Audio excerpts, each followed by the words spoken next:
Bismillahirrahmanirrahim. Nahmaduhu wa nusalli wa nusallimu ala rasulihil karim, amma ba'd. Assalamualaikum Ustaz. Waalaikumsalam. Pertanyaan 1. Ciri-ciri wanita solehah.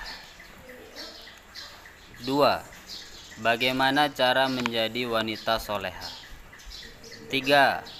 Kenapa waktu kita menulis amalan bismillah 1 Muharram tidak boleh bernafas? Apa faedahnya? Sekian, terima kasih. Wassalamualaikum. Waalaikumsalam.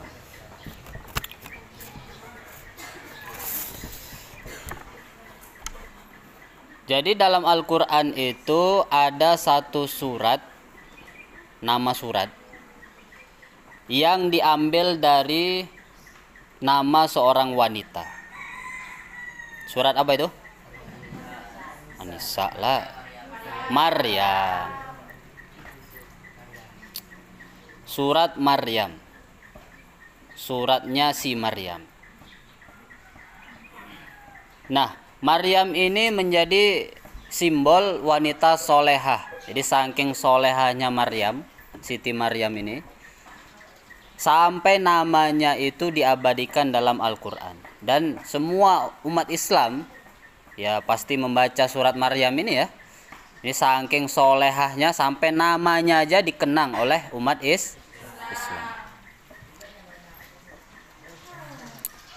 Kalau di negara kita ini, lah perhatikan, kalau di negara kita ini ada nama-nama yang dikenang oleh bangsa Indonesia.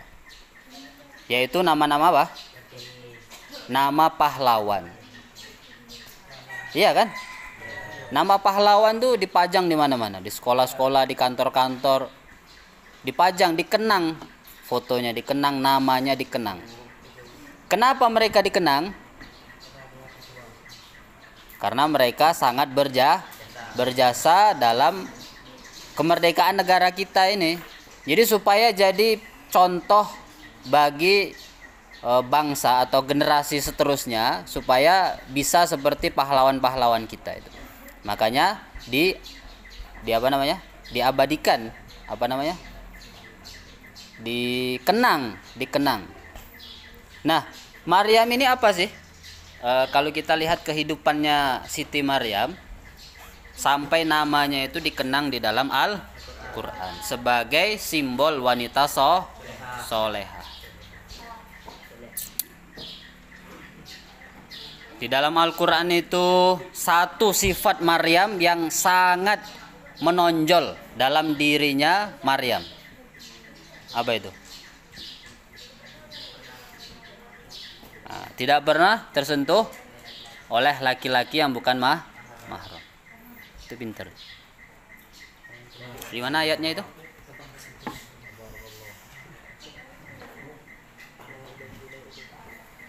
Gimana? Ketika malaikat Jibril mendatangi Maryam, kemudian malaikat Jibril mengatakan kepada Maryam, "Kamu akan melahirkan anak laki-laki." Maka Siti Maryam menjawab, "Bagaimana saya bisa hamil, bisa melahirkan? Sedangkan saya disentuh laki-laki sedikit aja nggak pernah." Disentuh laki-laki sedikit aja tidak pernah. Gimana ayatnya itu? Saya lupa.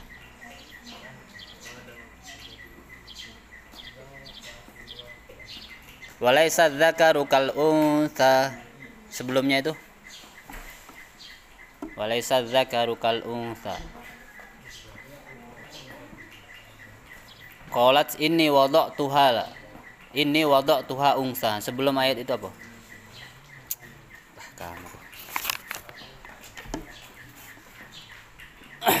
Ketika siapa tadi? Ya, Siti Maryam. Nah, ketika Siti Maryam lahir, kurang lebihnya begitulah ayatnya ya. Ketika malaikat Jibril mendatangi Siti Maryam, "Kamu akan melahirkan anak laki-laki yang akan menjadi nabi." Yaitu nabi siapa? Nabi Isa alaihi salatu wassalam. Jadi ciri-ciri wanita soleh apa? Pertama yang pasti adalah dia bisa menjaga dirinya dari laki-laki yang tidak mahram. Sebagaimana Sayyidah Maryam. Sayyidah Maryam itu bisa masuk nama beliau dalam Al-Quran. Itu satu aja yang menonjol dari Sayyidah Maryam. Beliau itu tidak pernah disentuh laki-laki sedikit pun. Karena beliau itu adalah perempuan yang sangat menjaga diri.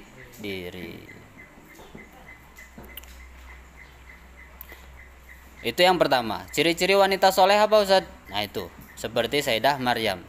Tidak pernah disentuh ataupun tidak pernah berhubungan dengan laki-laki bukan mahram. Hanya sepupu Ustaz. Sepupu termasuk bukan mahram. Kalau kamu masih beralasan hanya sepupu, berarti bukan wanita soleha. Yang kedua, Pak, bagaimana cara menjadi wanita soleha? Bagaimana cara menjadi wanita soleha? Yang pertama, akhir zaman sekarang, bisa diketahui perempuan itu wanita soleha atau enggak? Bisa diketahui perempuan itu soleha atau enggak? Tanya aja sama dia. Pacaran apa enggak? Kalau dia enggak pacaran, enggak pernah pacaran, itu kemungkinan besar 90% wanita soleha.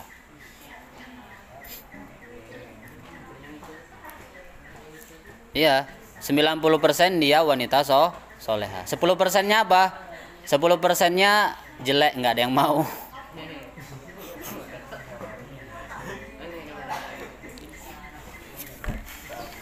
Iya kan? 10%-nya apa? Nggak ada yang mau.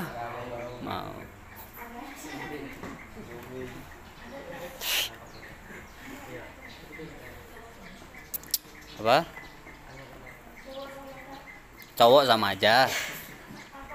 Cowok kalau dia nggak pacaran, nah berarti soleh.